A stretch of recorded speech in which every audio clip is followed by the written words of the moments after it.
అంబోధర శ్యామల కుంతలాయై అతి ప్రవాసామ్ర జటాధరాయ గిరీశ్వరాయై నిఖిలేశ్వరాయ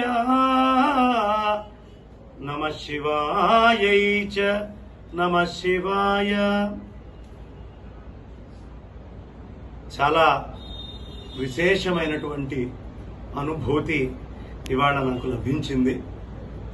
వేములవాడలో శ్రీ రాజరాజేశ్వర స్వామి, శ్రీ రాజరాజేశ్వరి అమ్మవారు, అనంత పద్మనాభ స్వామి, అలాగే శివ పరివారము, త్రిపుర సుందరి దేవి, ఇంతమంది దేవతల యొక్క అనుగ్రహాన్ని ఇక్కడ పొందగా ఆదిశంకర భగవత్పాదాచార్యుల వారికి మోడీ గారు అద్భుతంగా కేదార్నాథ్ లో 2019 ఎలక్షన్స్ లో నేను గనక మళ్లీ గెలిస్తే ఇక్కడ శంకరులను ప్రతిష్ఠ చేస్తాను అని శిఖరాయమానంగా 12,000 అడుగుల ఎత్తు మీద ఉన్నటువంటి కొండ మీద 12 అడుగుల విగ్రహాన్ని, రాతి ఏకశిలా విగ్రహాన్ని ప్రతిష్ఠ చేశారు.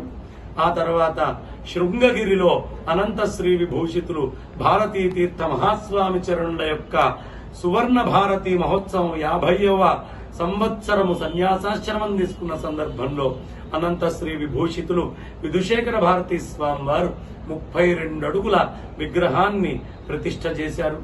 అలాగే నర్మదా నది మొత్తాన్ని కమండలంలో బంధించి ఒక్క కమండలంతో మొత్తం నర్మదని నింపి మళ్లీ నర్మదా నదిని అనుగ్రహించి వదిలిపెట్టి నమామి దేవి నర్మదే త్వమామి పాద పంకజమని ఓంకారేశ్వరంలో 108 అడుగుల ఎత్తు ఆదిశంకర భగవత్పాదాచార్యుల వారి యొక్క విగ్రహాన్ని అక్కడ మధ్యప్రదేశ్ ప్రభుత్వము ప్రతిష్ఠ చేయడం జరిగింది. ధనము రూపములో చక్కగా స్వామివారి యొక్క ఈ కార్యక్రమానికి సహకరించండి.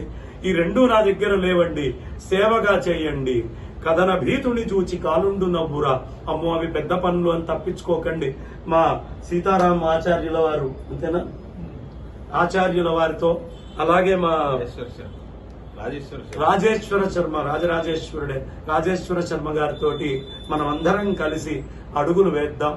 ఎలా అడుగులు వేద్దామయ్యా అంటే, వాళ్ళు కథనంలో యుద్ధానికి దిగారు, ఇక మనం కూడా వెనకాల యుద్ధంలో దిగుదాం. వాళ్ళు ఎక్కడికైనా వెళ్తున్నప్పుడు మనం ఇవ్వలేకపోతే అయ్యా ఇచ్చేటటువంటి వాళ్ళ దగ్గరికి వెళ్లి ఇది చెయ్యండి ఉత్తమం అనే మాట చెప్పి మనం మృత్యువు వచ్చే లోపల ధర్మాన్ని సాధిద్దాం, మనం అనుకున్నటువంటి కార్యాన్ని సాధిద్దాం. జగద్గురువుల్ని వేములవాడలో మనందరి యొక్క హృదయాల్లో కూడా ప్రతిష్ఠ చేసుకుంటూ వైదిక విద్యలకి ఆలవాలంగా ఈ వేములవాడ తయారవ్వాలని కోరుకుంటూ ఈ కార్యక్రమంలో విశేషంగా కవర్ చేసి ప్రపంచానికి అందించాలి అని ప్రయత్నిస్తున్నటువంటి మీడియా మిత్రులందరికీ, ప్రింట్ మీడియా, ఎలక్ట్రానిక్ మీడియా మిత్రులందరికీ కూడా ధన్యవాదాలు తెలియపరుస్తూ దీన్ని విశేషంగా అవసరమైన వాళ్ళందరికీ అందేదాకా కూడా సహకరించాల్సిందిగా, మీరందరూ వెంట ఉండాల్సిందిగా కోరుకుంటూ నా వాణికి విరామాన్ని ఇస్తున్నాను.